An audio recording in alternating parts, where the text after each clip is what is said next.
Qoftë lëvduar Jezu Krishti, përshëndetje të dashur dëgjues të Radio Marisë së Kosovës. Jam këtu në studio me zonjën Edlira Joga Kqiku, pedagoge në edukimin e hershëm të fëmijëve. Mirë se ke ardhur Edlira. Shumë faleminderit për ftesën. Është kënaqësi. Të dashur dëgjues, sot së bashku me Edlirën do ta trajtojmë temën autonomia e fëmijëve, si t'i ndihmojmë ata që të rritën mirë. Edlira, për fillim, a mund të lutem na tregu se çka në të vërtetë është autonomia tek fëmijët? Po. Ta shpjegoj autonominë edhe pse më ngacmojnë këto tema, nëse në shoqërinë tonë e shoh shumë të nevojshme që të flasim për autonominë e fëmijëve dhe prandaj edhe ngacmohem më shumë marr motiv të flas. Autonomia është një proces më i gjatë, nuk është një gjendje që thomi fëmia im është autonom, po është një proces që duhet t'i përkushtohemi, t'ju lam kohë të mjaftueshme, të kemi durimin që ta arrijnë fëmijët autonominë. Nuk është një gjë që bëhet sot, është një proces më i gjatë, edhe duhet një përkushtim më i madh nga prindërit dhe nga edukatorët. Nga të dyja palët. Nga të dyja palët, nëse të gjitha ato që... Apo rritën sot fëmijë më të varur apo më të pavarur nga prindërit? Unë flas shpesh se në vendin tonë, në shoqërinë tonë, edhe kjo ne jemi në ndikimin e këtyre nanave mesdhetare, se janë të gjithë janë pak si të njëjta, që përkushtohemi shumë tek fëmijët, më shumë se sa duhet, dhe gjithmonë bëjmë në vend të fëmijës i bëjmë punët ne, që ato që fëmia mund t'i bëj ose që mund të mësohen të bëhen, se nuk është një send që as mundet me bëj e lam, por është një angazhim. Dhe i kemi edhe disa prindër që lanë shumë përgjegjësi ndaj fëmijës, por më shumë ti kemi nana që i bëjnë më shumë ti fëmijë të varur. Pak punohet për autonominë e fëmijëve. Cilat janë gabimet më të zakonshme që bëjnë prindërit kur përpiqen të mbrojnë fëmijët, sepse në shumicën e rasteve i shohim që janë si faktor mbrojtës ndaj tyre. Po, i bëjnë vetë, i ushqejnë deri në një moshë më të madhe, nuk po du me dhanë një moshë, po shoh shumë e hasi këtë që në moshën 2-3 vjeçare ti e ushqen me pjatë, që një fëmijë mund të mësohet prej moshës 1 vjeçare me prek lugën e me ndihmu. Po kur them unë vetë, nuk them se t'i lem sot për nesër t'i lam fëmia është autonom. Prandaj thash prej fillimit është një proces më i gjatë dhe që duhet t'i kushtojmë kohë. Por duhet të punojmë për këtë që të fëmijët të kenë një autonomi, varet edhe prej moshës, çfarë autonomie ka, por në shoqërinë tonë bëjmë fëmijë të varur. Më shumë nuk i lejojmë që të pavarësohen. Në aspektin edhe nga shpejtësia, nuk e kemi durimin, për shembull, se fëmijës i duhet më shumë kohë për t'u vesh, merr më shumë kohë. E një nanë, nëse don shpejt të çon djalin në shkollë se do dalin fëmijë nëse s'tash djalin, po fëmia në shkollë, ajo preferon me vesh vetë, që me e krysi procedurën më shpejt. Po, më ka rasti për shembull fëmijën 6-7 vjeçare, i thot nanës me një raport jo të shëndetshëm, me si kur urdhër lidhmi lidhset. E nana pa asnjë fije hezitimi ulet si automatizuar, një gjest automatizuar ulet lidhsen edhe por nuk e mendon as pak se unë fëmijës 7 vjeçar më urdhëroj ula, nuk është një raport i shëndetshëm, respekti mes prindit edhe fëmijës.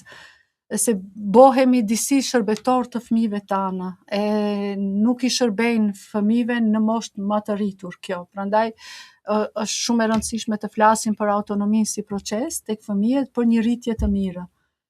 Se nuk duam të krijojmë të mbaren edhe në moshën e adoleshencës nga prindërit fëmijët. Kjo është ajo që duhet të fillojmë sa më herët këtë proces, po mbaret Po presin ndoshta ndonjë pyetje tjetër. Fëmin nuk mundemi me bë të pavarur qysh në moshë të hershëm në krejt fushat e jetës, mirë po janë disa gjëra që fillojnë qysh prej moshës 1 vjeçare, siç e the edhe ti, qysh tu e marr lugën vetë dhe ka ushqehet vetë.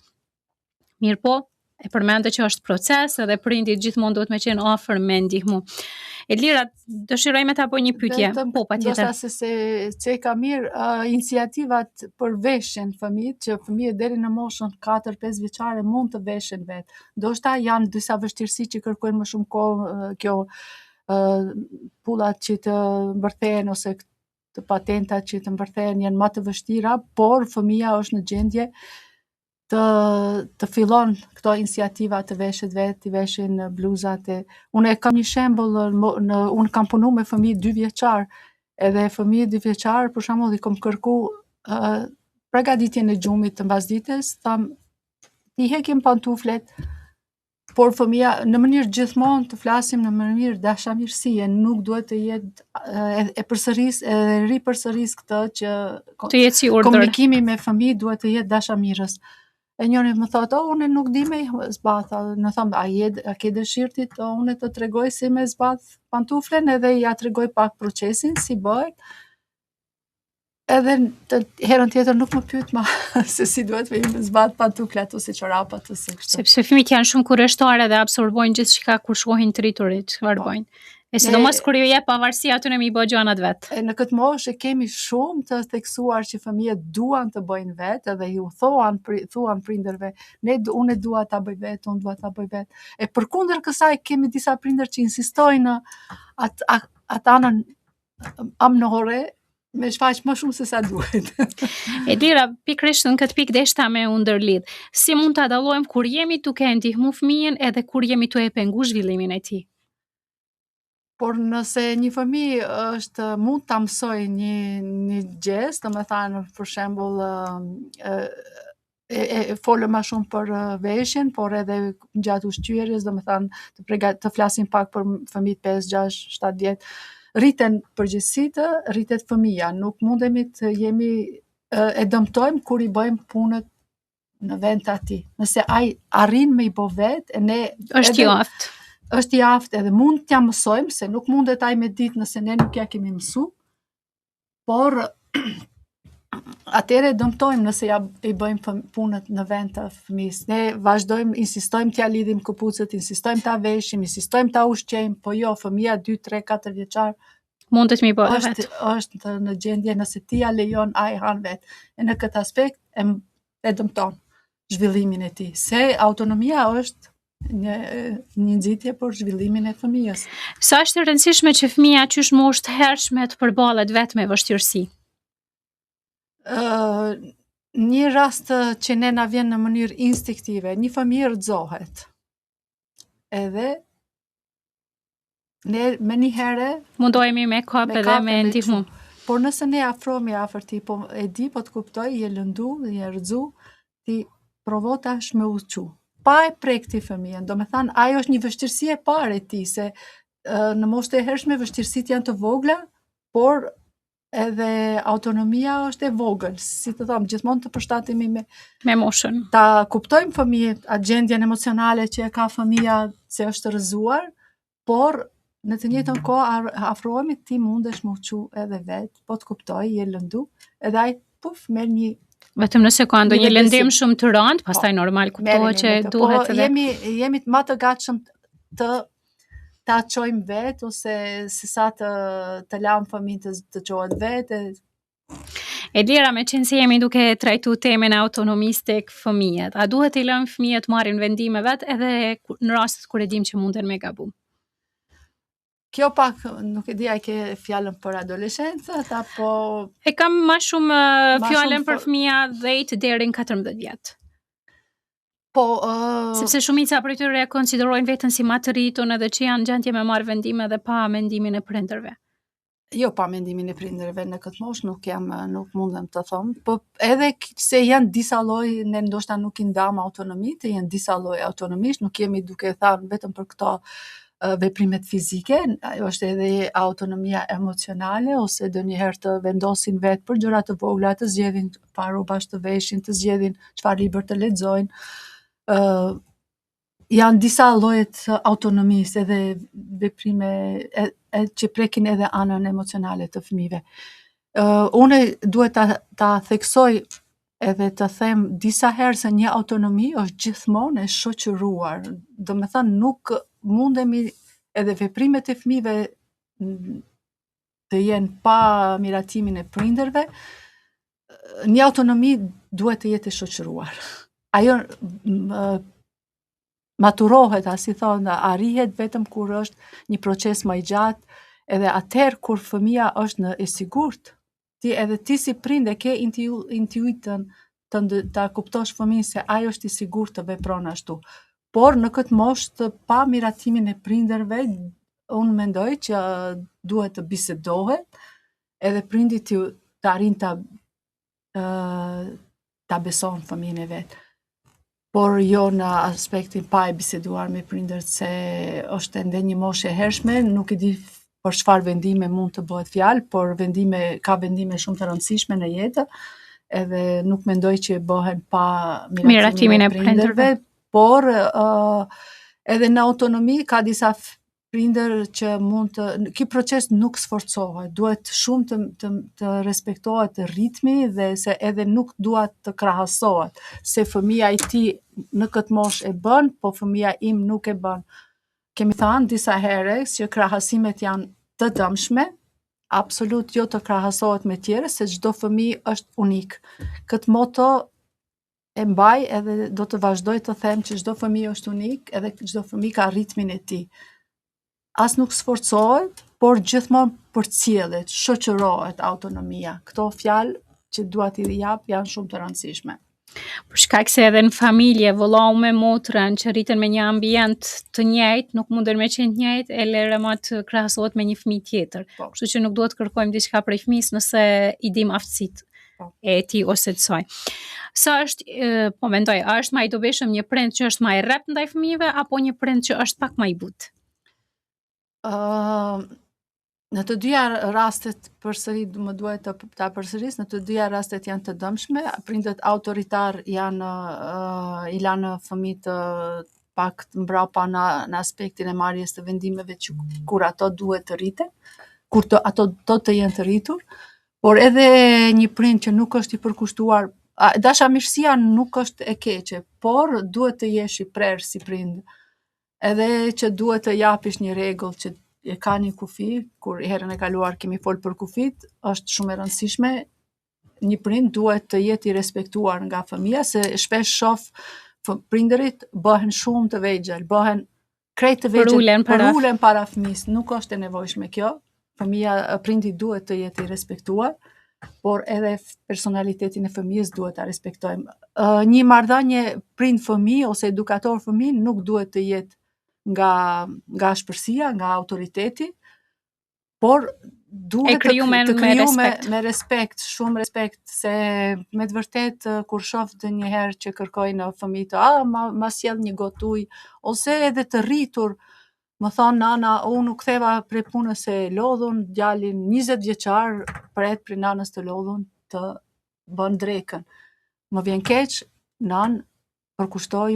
nanat e reja përkushtoju një prej fëmijës të rrisë të hershme, që në moshën 20 vjeçare një fëmijë duhet të jetë i pavarur të bën një ushqim të thjeshtë për veten e vet.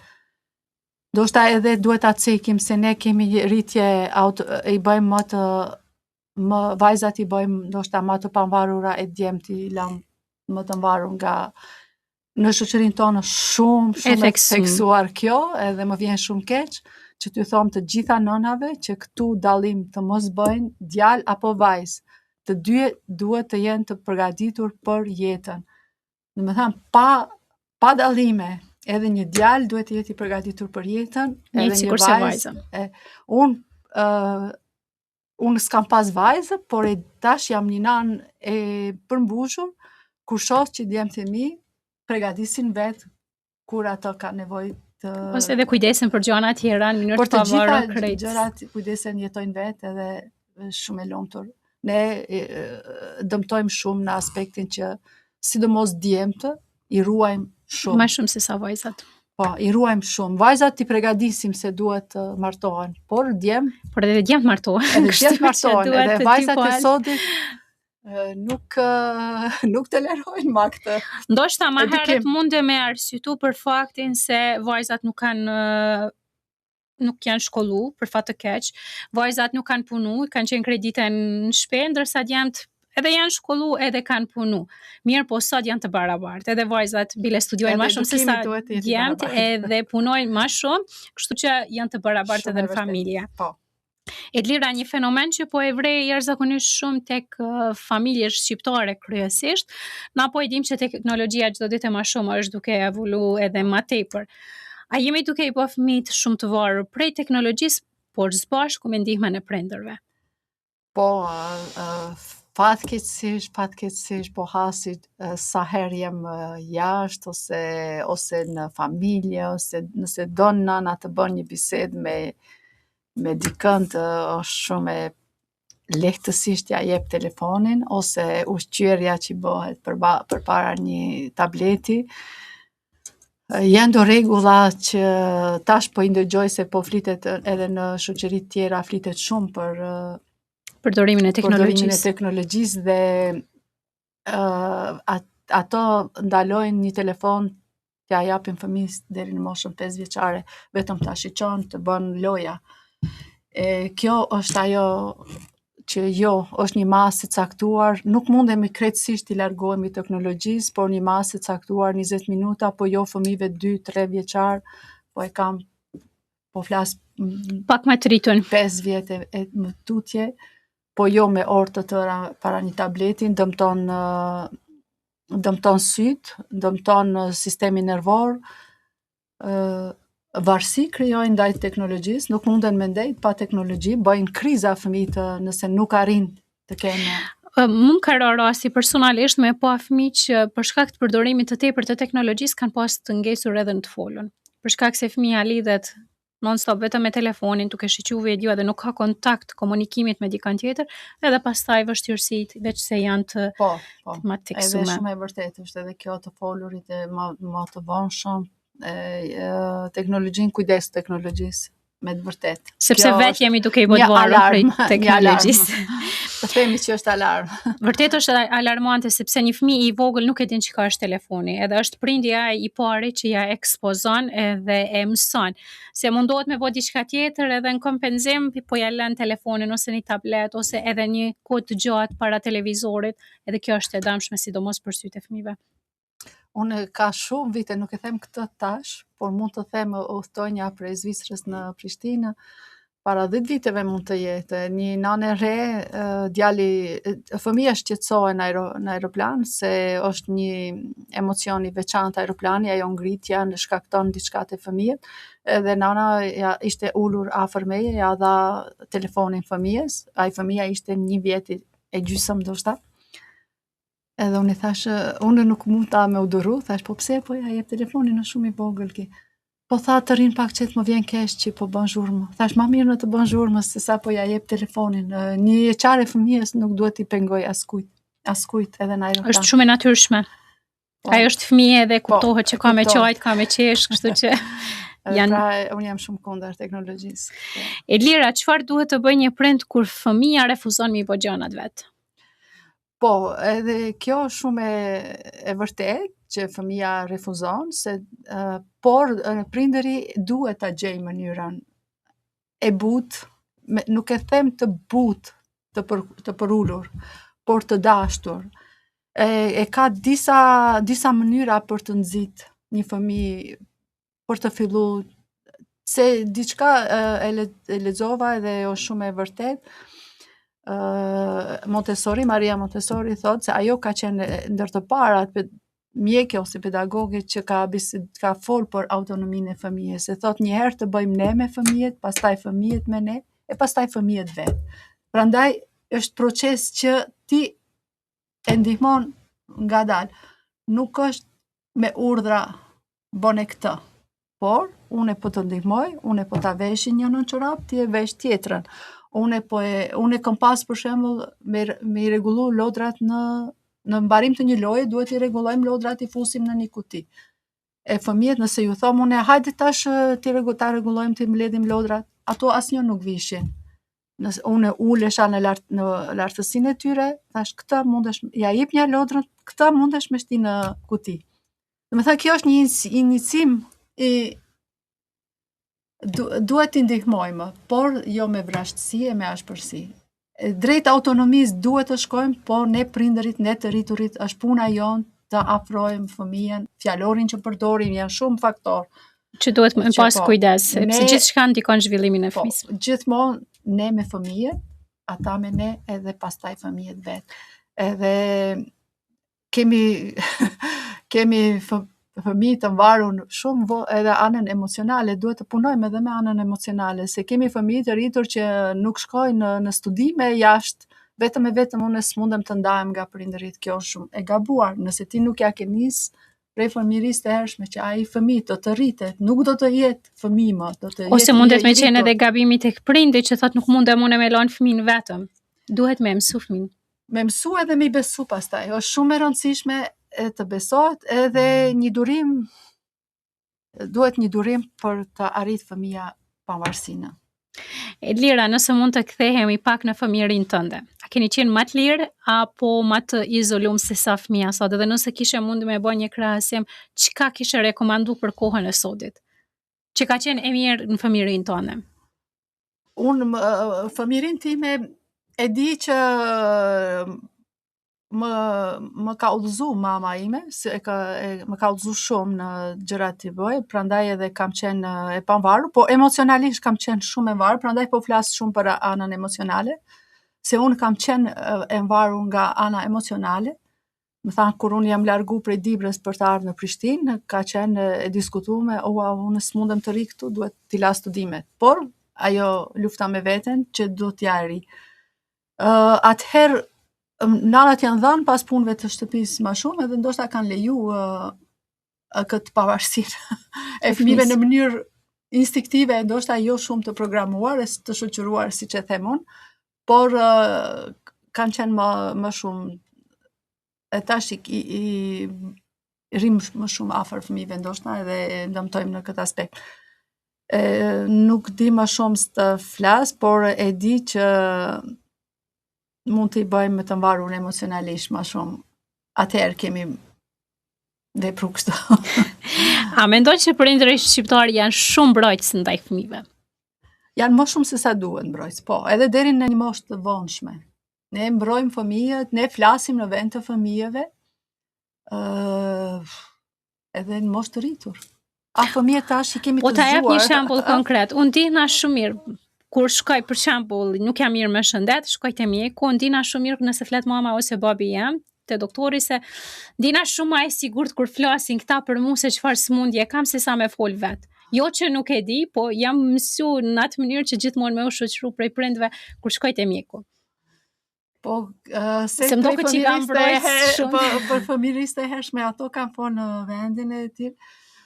Unë e përdor mbasi unë kam punu si edukatore një shumë kohë të gjatë, edhe fëmijët vinë gjithmonë në mbrojtje, më edukatore, Edlira, ato nuk thonë edukatore, Edlira, ki më tha kështu, ki më tha ashtu, ki nuk ma jep lodrën. E unë i kam thënë, po ti duhesh me shku me i thënë ati, ose ki më shtyu ti duhesh me i thënë ati që nuk jem unë e dakord, unë nuk kam fol në vend të fëmijës. Fëmija i thot shokut të vetë, nuk jam dakord ti me më shty mu, nuk jam dakord me ma marrë ti lodrën, se unë jam duke loz me atë lodrën. E unë e kam nëzit fëmijën, po kam gjenë gjithmonë afër fëmijës, por kjo nëzitje e bën atë se një fëmijë, po, një fëmijë autonom edhe ka besim më të fortë, besim në vetvete. Prandaj janë të lidhura, të ndërlidhura të gjitha këto temat, se vetbesimi vjen nga një autonomi. Ne flasim shumë në vend. Unë e kam shumë të kujdesshme kur jam me fëmijët, edhe unë du me tregu çka punë bëjnë ato. Pastaj kujtohem, thom, jo, këto mas miri din me tregu. Këto din mas miri, ma mirë se unë me tregu se çka punojnë si. Mirë, po jemi të njohur si popull që kemi dëshirë mbrojtje. Jemi se edhe jemi prindër mesdhetar, quhemi se këta prindërit e Europës veriore janë i lejojnë pavarësinë e fëmijëve Shumë nërë shumë atërshme. Po, e ne quhemi si nanat italiane, këto spanjole, quhemi prindër mesdhetare, jemi ma të predispozum të jemi të përkullur ndaj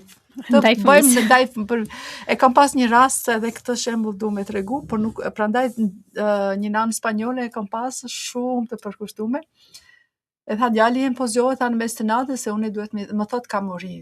E tha ai baba tash intervenon thot po jo ndërhyn aty. E thot po nuk ka natën fëmia uri, ti duhesh, po jo djali im të jeti uritur, po jo djali im don vetëm të tërheq vëmendjen tënde. Nuk ka uri në mes të natës ai. Edhe unë fatkeqësisht i thash unë jam me babën.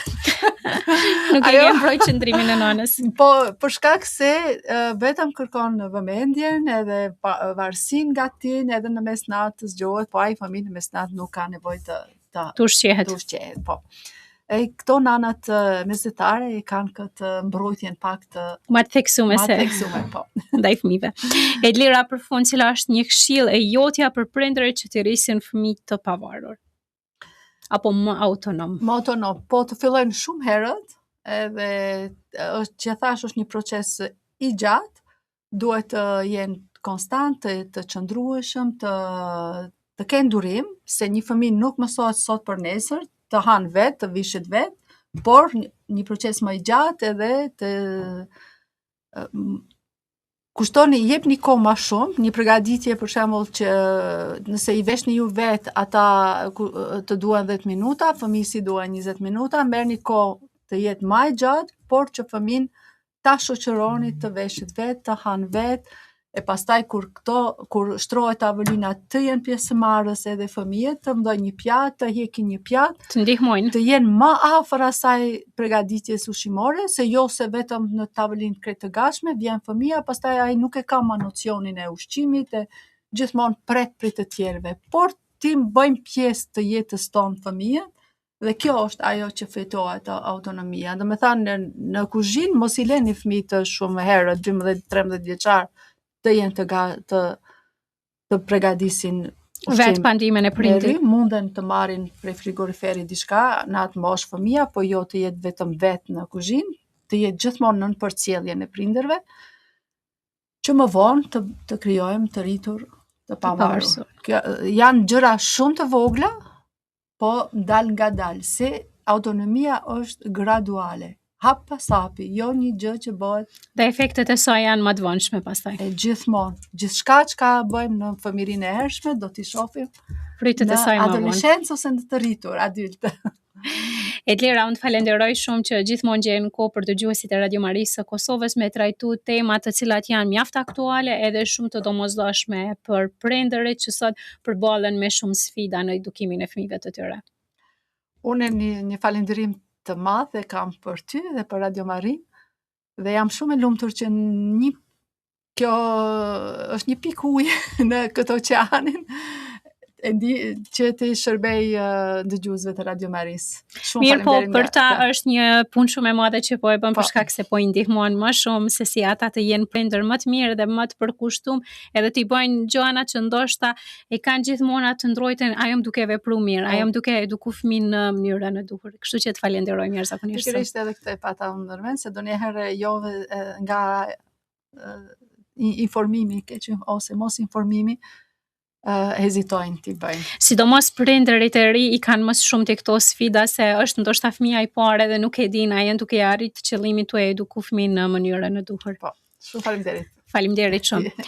Të dashur dëgjues të Radio Marisë së Kosovës, patët mundësinë të ndiqni një temë mbi autonominë e fëmijës dhe si t'i ndihmojmë ata të rriten sa më mirë, së bashku me Edlira Jajaga Kçiku, pedagoge në edukimin e hershëm të fëmijëve. E ne ju ftojmë që të vazhdoni të qëndroni me programet e Radio Marisë së Kosovës, një zoj krishter në shtëpinë tënde. Kudo qofshi hiri i Zotit tonë Jezu Krishtit, qoftë me ju.